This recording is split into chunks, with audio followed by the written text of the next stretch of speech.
So breaking update ಬರ್ತಾ ಇದೆ. ದರ್ಶನ್ ನ್ಯಾಯಾಂಗ ಬಂಧನದ ವಿಚಾರವಾಗಿ ಬ್ರೇಕಿಂಗ್ ಅಪ್ಡೇಟ್ ಬರ್ತಾ ಇರ್ತಕ್ಕಂಥದ್ದು. ದರ್ಶನ್ಗೆ ಕಸ್ಟಡಿ ಎಕ್ಸ್ಟೆಂಡ್ ಆಗತ್ತಾ? ಸೆಪ್ಟೆಂಬರ್ 30ರವರೆಗೂ ಕೂಡ ಕಾಟೇರನಿಗೆ ಕಂಬಿ ಎಣಿಕೆ ತಪ್ಪಿದ್ದಲ್ಲ.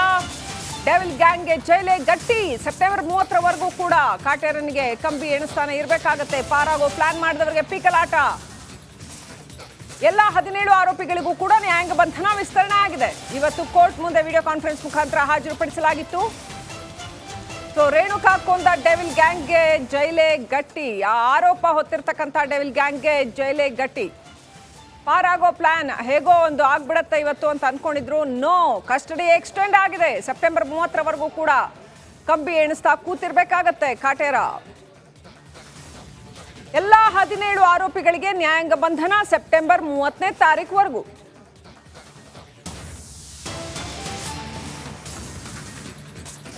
ದರ್ಶನ್ ಗ್ಯಾಂಗ್ಗೆ ಟೆಕ್ನಿಕಲ್ ಎವಿಡೆನ್ಸ್ ಈಗ ಟೆನ್ಷನ್ ಅನ್ನು ತಂದಿಟ್ಟಿದೆ.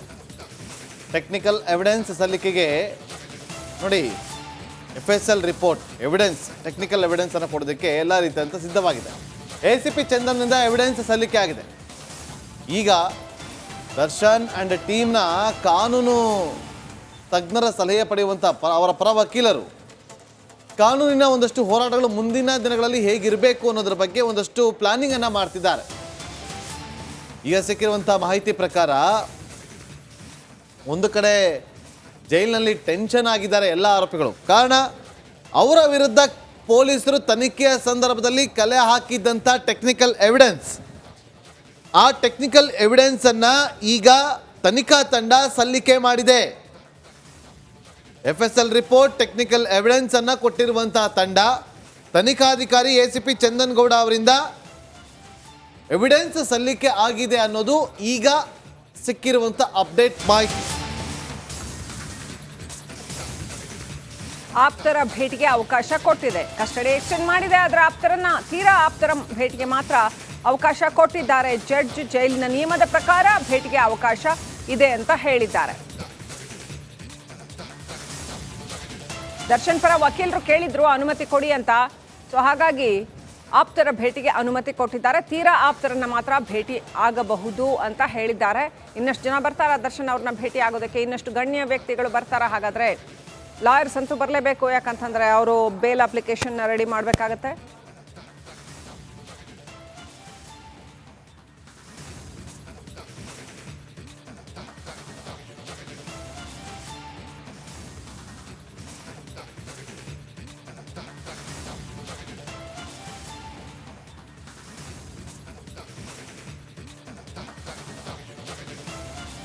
ದರ್ಶನ್ ಬಳ್ಳಾರಿ ಜೈಲಲ್ಲಿ ವಿಲ ವಿಲ ಅಂತ ಒದ್ದಾಡ್ತಾ ಇದ್ದಾರೆ. ಮುಟ್ಟಿದ್ದೆಲ್ಲವೂ ಮಣ್ಣು ಪಾಲಾಗ್ತಾ ಇದೆ. ಈತ ಜೈಲಿನಿಂದ ಹೊರಬರಲಾಗದೆ ಕಂಗಾಲಾಗಿದ್ದಾರೆ. ಇದು ಕಾಟೇರನಿಗೆ ಕರ್ಮ ರಿಟರ್ನ್ಸ್ ಅನ್ನೋ ಮಾತುಗಳು ಕೂಡ ಕೇಳಿ ಬರ್ತಾ ಇದೆ.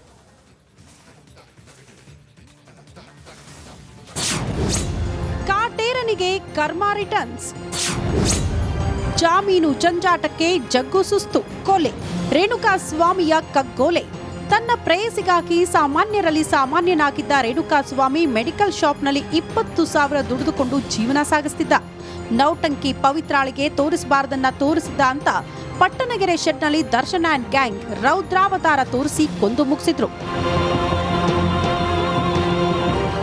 ದರ್ಶನ್ ಜೈಲು ಸೇರಿ 3 ತಿಂಗಳಾಗ್ತಾ ಬಂತು. ಬಳ್ಳಾರಿ ಜೈಲಲ್ಲಿ ನರಕ ಯಾತನೆ ಅನುಭವಿಸ್ತಾ ಇದ್ದಾರೆ. ಮುಟ್ಟಿದ್ದೆಲ್ಲವೂ ಮಣ್ಣು ಪಾಲಾಗ್ತಾ ಇದೆ. ಮಾಡಿದ್ದೆಲ್ಲವೂ ಮಹಾ ಪಾಪವಾಗಿದೆ. ಪೊರ್ಕಿ ಮುಟ್ಟಿದ್ದೆಲ್ಲವೂ ಮಣ್ಣು ಪಾಲು. ಜೈಲಲ್ಲಿ ಇದ್ರೂ ಕಮ್ಮಿ ಆಗಿಲ್ವಾ ಪೊಗರು? ಒಂದು ಸಿನಿಮಾಗೆ ಕೋಟ್ಯಾಂತರ ರೂಪಾಯಿ ಸಂಭಾವನೆ ಪಡೆಯುತ್ತಿದ್ದ ದರ್ಶನ್ ಮುಟ್ಟಿದ್ದೆಲ್ಲವೂ ಚಿನ್ನವೇ ಆಗಿತ್ತು. ಬೇಕಂದಾಗ ಗುಂಡು ತುಂಡಿನ ಪಾರ್ಟಿ, ಬೆಳಿಗ್ಗೆಯೇ ಬಿಸಿ ಬಿಸಿ ಬಿರಿಯಾನಿ ತಿನ್ನುತ್ತಾ ನಾನೇ ರಾಜ ಅಂತ ಬೀಗುತ್ತಿದ್ದ. ಆದ್ರೆ ಜೈಲಿನಲ್ಲಿ 4 ಗೋಡೆಗಳ ಮಧ್ಯೆ ಏಕಾಂಗಿ ಜೀವನ ನಡೆಸ್ತಿದ್ದಾನೆ. ಇನ್ನು ಕೈಗೊಂದು ಆಳು ಕಾಲ್ಗೊಂದು ಆಳನ್ನ ಪೊರ್ಕಿ ಬಾಸ್ ಇಟ್ಕೊಂಡಿದ್ದ.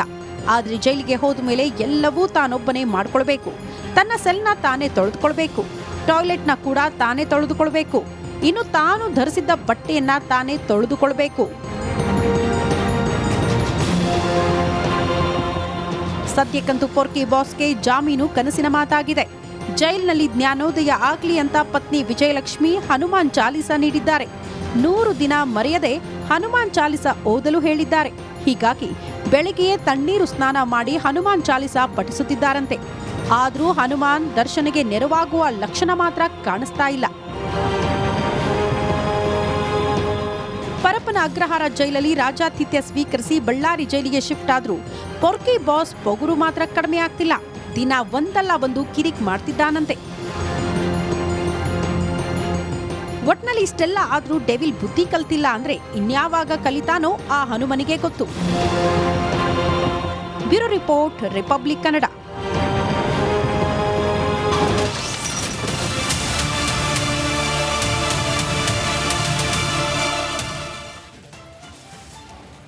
ಮಾಡಿದ್ದು ಮಹಾಪಾಪ.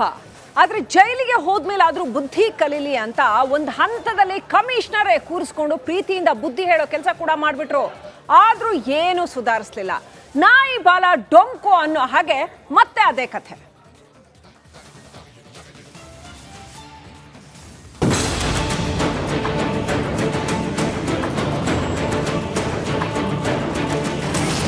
ಕಮಿಷನರ್ ಮಾತನ್ನೇ ಧಿಕ್ಕರಿಸಿದ ಕಾಟೇರ. ಸಹವಾಸ ದೋಷದಿಂದ ಕೆಟ್ಟ ಸಾರಥಿ.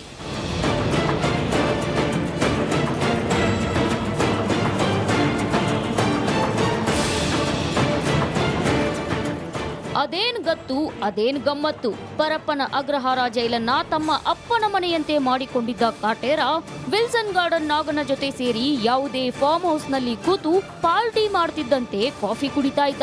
ಈ ಸುದ್ದಿ ಭಾರಿ ಚರ್ಚೆಗೂ ಗ್ರಾಸವಾಗಿ ದರ್ಶನ್ ಏಕಾಂಗಿಯಾಗಿ ಬಳ್ಳಾರಿ ಜೈಲಿಗೆ ಶಿಫ್ಟ್ ಆಗುವಂತೆ ಮಾಡಿತ್ತು.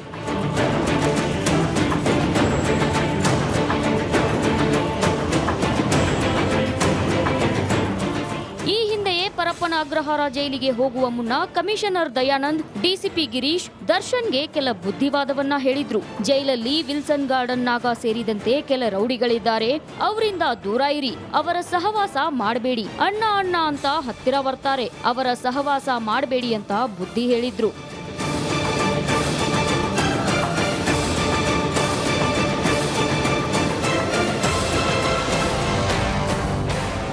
ಪೊಲೀಸ್ ಅಧಿಕಾರಿಗಳ ಕಿವಿ ಮಾತಿಗೆ ಆ ರೀತಿ ಮಾಡಲ್ಲ ಸರ್ ಎಂದಿದ್ದ ದರ್ಶನ್, ನಾನಾಯ್ತು ನನ್ನ ಕೆಲಸ ಆಯ್ತು ಅಂತ ಇರ್ತೀನಿ ಎಂದಿದ್ರಂತೆ. ಆದ್ರೂ ಜೈಲಿಗೆ ಹೋಗ್ತಿದ್ದಂತೆ ಬೇಕರಿ ರಘು, ನಾಗ ಸೇರಿದಂತೆ ರೌಡಿಗಳ ಸಹವಾಸ ಮಾಡಿದ್ದಾರೆ. ಅಣ್ಣ ಅಣ್ಣ ಅಂತ ಬಂದ ರೌಡಿಗಳನ್ನ ಹತ್ತಿರಕ್ಕೆ ಸೇರಿಸಿಕೊಂಡಿದ್ದ.